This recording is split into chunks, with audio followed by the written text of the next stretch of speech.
АЭС туралы айтып тастадым. АЭС салса ол апат. Бірақ ауыз сөз. АЭС салса апат.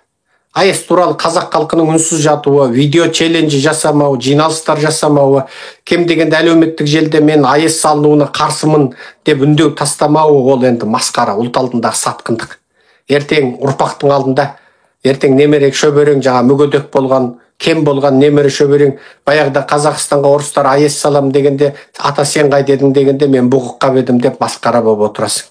Ұрпағының алдында бетім жарық болсын десең, мен тәятатқа кірілмеймін деген ауылдағы кез келген қазақ мен АЭС салуға қарсымын деп өзіңнің позицияңды айтуың керек еді.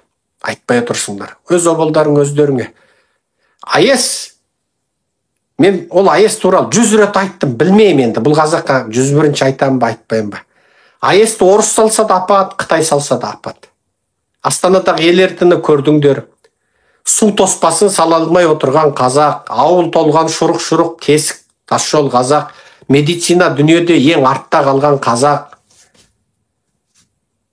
Сорлы қазақ АЭСте не атаңның басы бар АЭСте. Мынау қалың парақор, қарақшы билеп отырған кезде АЭС салып қазақ не істейсің? Мен не айтпадым АЭС туралы? Сиырдың тезегін жағып шай қайнататын күнге қалсаңдар да АЭС салдырмаңдар деп бір айттым. Африкадағы қара зеңгіге дедім. Беліне жапырақ байлап жүрген Африканың жабайы орманында қара зеңгіні шақырып алып АЭС салдырсаңдар салдырыңдар, орыс пен Қытайға АЭС салдырмаңдар деп екі айттым. Су тоспа сала алмай отырған, шұрық-шұрық тесік жолын жасай алмай отырған сорлы қазақ АЭС сенің нетең жылтырайды көтенің деп айттым.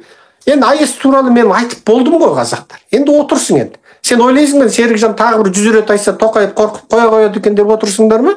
Сен айту керексің. Сен айту керек. Сен айт, қатының айтсын, бала шағаң айтсын, келінің айтсын, ұлың айтсын, қайнатаң айтсын, нағашы атаң айтсын, өз атаң айтсын, нағашы әжең айтсын, өз әжең айтсын.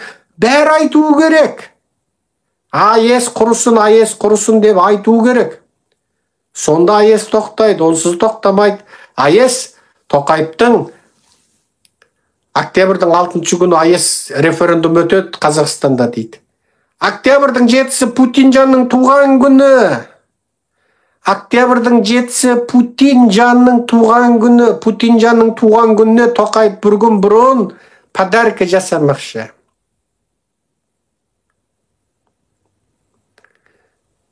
Тоқаевың жерінің қып-қызыл бояп алып, бетін майлап алып, ботокстерін киіп алып, бұлғаң-бұлғаң, маймаң етіп, бөксесін бұлғаңдатып, Путинжан, поздравляю, дінем, не дейді, орысша, не деуші, туған күнің құтты болсын дейді. Happy birthday to you дейді. Сол үшін. Қазақтың тағдыры, болашағы, Путинге туған күн подаркасы, бітті. Көкпар не болды дейді. Көкпарда нең бар қазақ? Көкпар, сөкпар. Бұның бәрі сенің миыңды ашту үшін жасаған дүние ғой. Көшпенділердің ойыны, сол сенің назарыңды аударып, кәмпит беріп, анау не деген жылап отырған бала, анау не ойбай аю кел жатыр десе алданған сияқты. Көшпенділердің ойыны дейді. Көтеніңде бүтіндан бал жоқ, көтенің жылтың етіп отырып, атаң басында көшпенділердің ойыны ма? Бұның барлығы билік ақша жасайды. Халықты алдайды, артистерді қамайды. Біреу соттатады, біреу туып қояды, біреу ұрып қояды, жаңа біреу ішіп қояды, біреу шегіп қояды. Енді кеп көшпенділердің ойыны дейді, біреу көкпар дейді. Оттаған әңгіме ғой сол. Надан қазақтың басын қатырып, миын маңқағып отыру үшін ойлап тапқан мына шайтандардың ісі, басқа түк емес. Сол көшпенділердің ойына көкпарға кететін ақшаға ана өкпесі құрттап бүйрегі шіріп отырған қазақтардың баласын емдейтін докторхана салмай ма? Аш жалаңаш жүр, тентіреп жүр, үйсіз күйсіз жүр. Жастар үйленейін десе үй жоқ. Оларға жұмыс орнын ашпай ма? Атаң басына саған сол олимпиада мед. Атаң басына сол саған чемпион бет. Атаң басына сол саған көшпенділердің ойыны мед. Көкпар дау, анау мұны бәрі қазақты мал қылу үшін ғой. Малдар соған қызығып, ой деп отырады.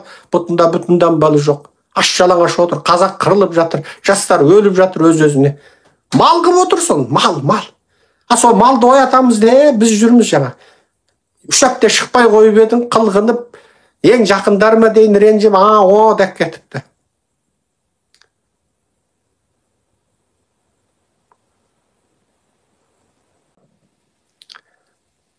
Москвадан сәлем дейді. Жұмаш, саған да сәлем Америкадан.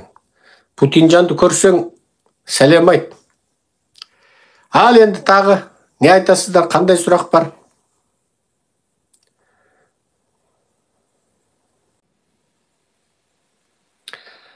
Кім салса да АЭС салынбау керек Қазақстанға. Атомнан жер шары бойынша ең көп зардап шеккен бірінші халық Қазақ, екінші халық Жапон. Сондықтан біз сиырдың тезегін жағып, одан энергия өндірсек те АЭС салмау керекпіз.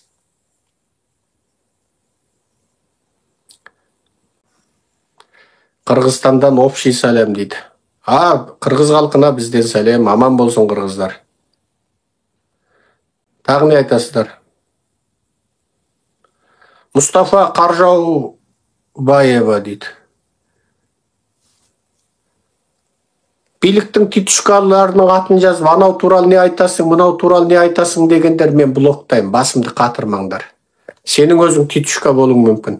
Ауызға алуға да тұрарлық биліктің жалдамалы жазғыштарына Серікжан не айтады екен деп, олардың мен дәрежесін көтеріп, мүбәрек аузыма олардың лас аттарын қайтадан алмаймын.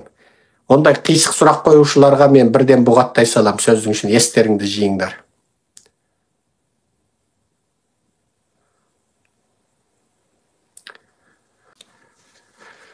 Ал қандай? Шолц Тоқайға кетті дейді. Олардың барлығының бір мақсаты Тоқайға бір жеріңді қыстеуге келеді, басқа түкте жоқ. Еуропа, Америкадан Қазақстанға келгендер соны бір адам көріп келді екен деп отырған жоқ.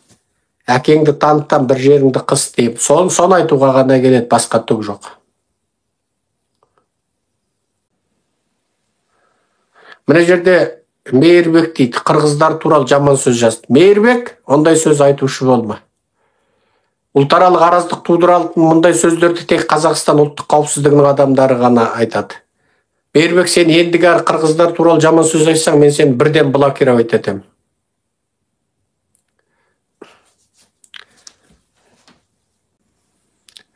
Сержан аға, енді шықпайсыз ба дейді. Көңіл күйіме байланысты.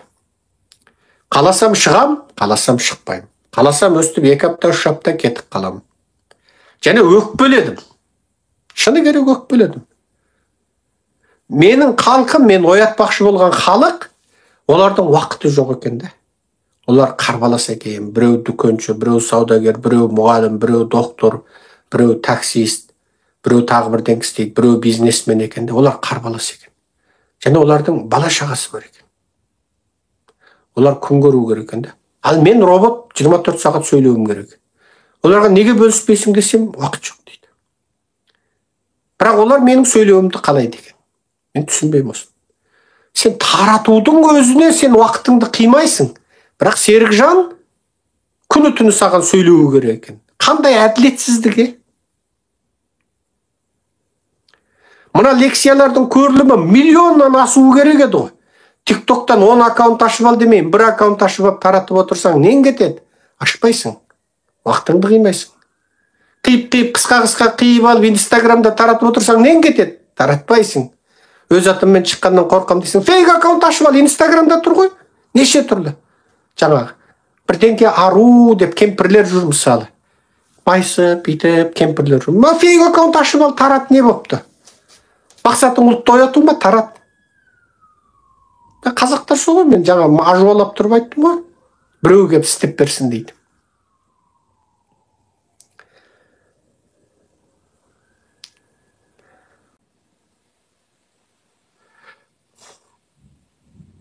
Жақсы демалдыңыз ба дейді. Өркенжан, жақсы демалдық. Лекция сөйлемей кеттіңіз ғой дейді. Енді мен лекция сөйлеуге міндетті емеспін ғой. Маған лекция сөйлегеніміз үшін қайсыңыз маған айлық төлеп жатсыздар? Мысалы, 1324 адам отырсыз. Мысалы, айына 1000 теңге берсеңіздер, айына 1000 теңге түк емес қой, Маған айына сіздерден 1 миллион теңге түсіп отырады, 1,3 миллион. Бірақ 1000 теңге бермейсіздер. Ал миллион теңге түсіп отырса айына, мен миллион теңге менің жүріп тұруыма, анау-мынауыма жететін еді. Оны алғаннан мен намыстанам, алақанымды жаймайым, алмайым. Әрине берейін деп тұрған сіздер де жоқсыздар. Сондықтан мен қаласам сөйлеймін, қаламасам сөйлемеймін. Ешкімге қарыздар емеспін, міндетті емеспін. Ешкімге уәде берген жоқпын. Міне. Ешкімге уәде берген жоқпын. Мен енді айтпаған сөз қалмады деп ойлаймын. Мен айтатынымды айтып, жеткізетінімді жеткізіп болдым. Мен айтпаған сөз қалмады. Мен енді аяқ астынан бір психологиялық курс ашып кетпесем, немесе қандай бір денсаулық туралы курс ашып кетпесем, мен қалған осы саяси, ұлттық, танымдық, нанымдық, идеологиялық тақырыпта мен айтпаған сөз қалған жоқ. Мен енді бір ғарыш туралы бірдеңе айтып кетпесем, мен айтпаған тема қалмады ғой.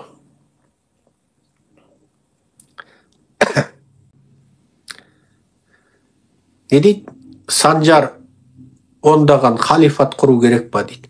Ей, Санжар, ай. Дәл осы тұрған қалпыңда басыңды бітеп ашып көріп, қолымды тығып, маңқама, мима деп артынан жауып қойғым кеп тұр да, скотчтап, түкіріктеп, желімдеп жауып қойғым кеп тұр. Дос көшім деген биліктің маймылы бар. Ана атышулы алаяқ Әміржан Қосанның сенімді серігі. Сол енді қалипат құру керек деп оттақ. Бұның бәрі қазақтың мен маңқа қылу үшін жасаған Қазақстан билігінің тақырыбы. Қалипатта нелерің бар? Бұл осындай сұрақты естігенде еңіреп тұрып жылағым кеп кетеді ғой қазақтар. Өстіп жүректі ауыртасыңдар ғой. Алаш арыстары Абаймен қосып, Шәкәріммен қосып тіріліп келсе, қазіргі қазақтың жағдайын көріп тіріліп, осы секунд, осы минутта тіріліп келсе, бір 5 секундтан кейін жүрек ұстап қайтадан өле қалайықшы дейді ғой. Не ол? Қалипат деген не ол? Қиял. Не қатыстарың бар? Ол анау арабтың заты ол. Онымен не қатыстарың бар сендердің?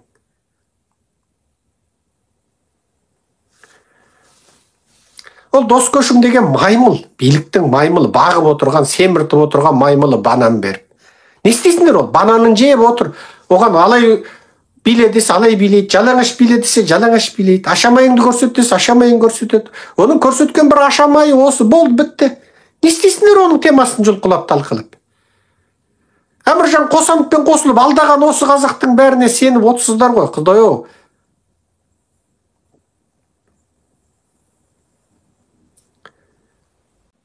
Соңғы сұрақтарыңызды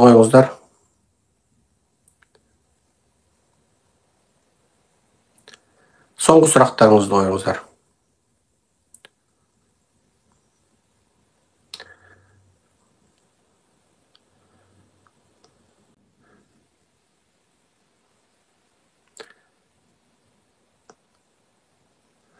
Қазақ қырғыз көкпар туралы айтасыз ба деді.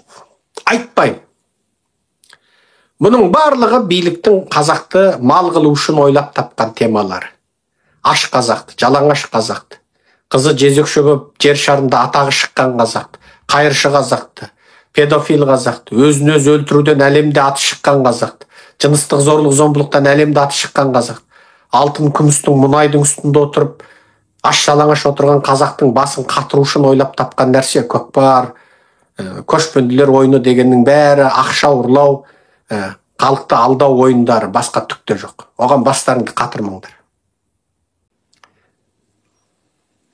Алишер, мен сені бұғаттап тастаймын. Ринат Зайтып кім дейді? Кім болса ол болмай ма, Алишер? Ринат Зайтып кім болса ол болмай ма, Алишер?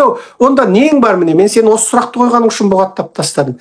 Ол депутат, ол биліктің маймылы, болды, бітті. Бар болғаны сәл ұлтшыл қазақша сөйлейді, орысша сөйлейтін есекбастардың сапынан емес, болды. Одан саған түкте пайда жоқ. Ол да бірдеңен өзгертем деп өзгерте алмайды. Ол президент емес. Ол да пұлты биліктің қолында тұрған қалың мал. Оның бірдеңен өзгертейін деген ниеті болса да өзгерте алмайды ол. Сол осы жүйенің, осы қазақ халқының қанын ішкен жүйенің бір бөлшегі, бір бенті, ана аппараттың ішіндегі бір бөлшек ол. Немене соларды бір керемет қылып, Ринат де сұрақ қойып, бастарыңды қатыр. Не, Ринат бірдеңке болғанда сені құтқарам екен не? Не, қатыныңа егіз таптырып берем екен Ринат саған. Не істейсің оны? Неменеге бұндай сұрақ қоясыңдар? Қолдарынан боқ та келмейді, істейін десе де келмейді. Маймылдар жаңағы анау. Толықбай деген ана қызыл байпақ кім еді ана? Қызыл байпақ ана жіңгірген ана бақсы. Ана Боқболаттан сұхбат алатын қызыл байпақ кім еді? Аралбай. Бәрі маймыл, бітті, болды. Точка жабылды. Енді бұндай сұрақ кім қояды? Мен блоктаймын, болды, бітті. Құтқарушы емес олар сендерді. Сахнаға шығарып қойған маймылдар, сендердің бастарыңды қатырып деп, сілекейлерің ағып, ауыздарың қисайып, тілдерің салақтап отырасыңдар сол маймылдарға алданып.